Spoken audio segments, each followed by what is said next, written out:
With how accessible a lot of things have become, we often forget that things started somewhere. And for most people of color in the US, many of those firsts weren't that long ago. So here are some little known or forgotten entrepreneurs in the black community. Charles Richard Patterson, or C.R. Patterson, was born into slavery on a plantation in Virginia in 1833 to Charles and Virginia Patterson. There isn't any documentation that I found about his life on the plantation.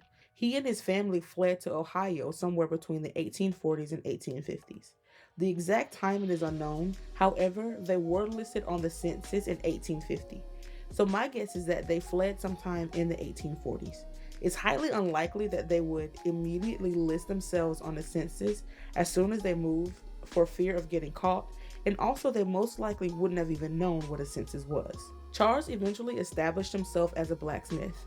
He worked as a foreman for the Dines and Simpson Carriage and Coachmakers Company, and shortly after leaving, he partnered with a white carriage manufacturer named James P. Lowe and formed J.P. Lowe and Company, where he developed a good reputation for overseeing high quality products, which led him to be well respected in the community.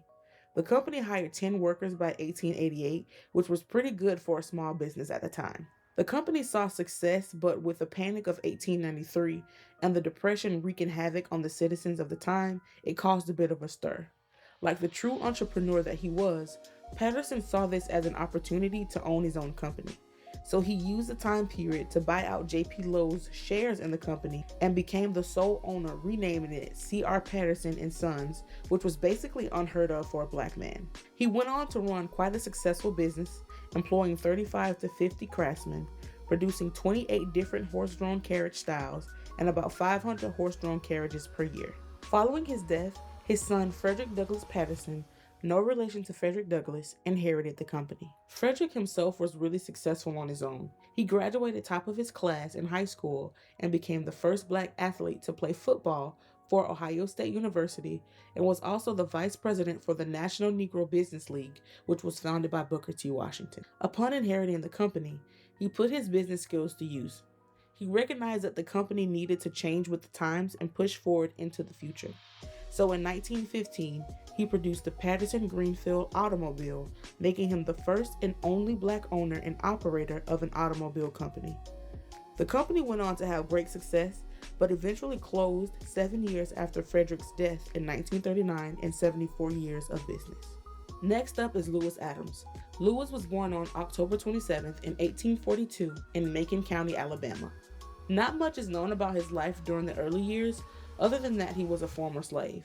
He had no formal education, but could not only read and write, but speak several languages. He was also a tinsmith, shoemaker, and harness maker.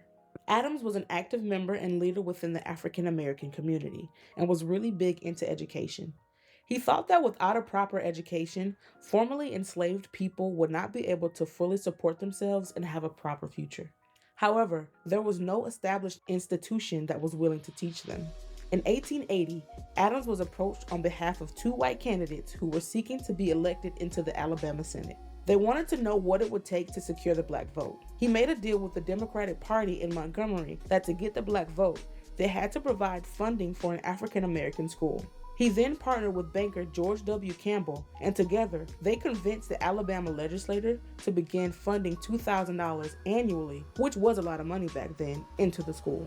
He eventually recruited Booker T. Washington to be the principal after he was recommended by General Samuel C. Armstrong, the founder and principal of the Normal School for Black in Hampton, Virginia. Adams and Washington went on to work together to grow the school until his death in 1905.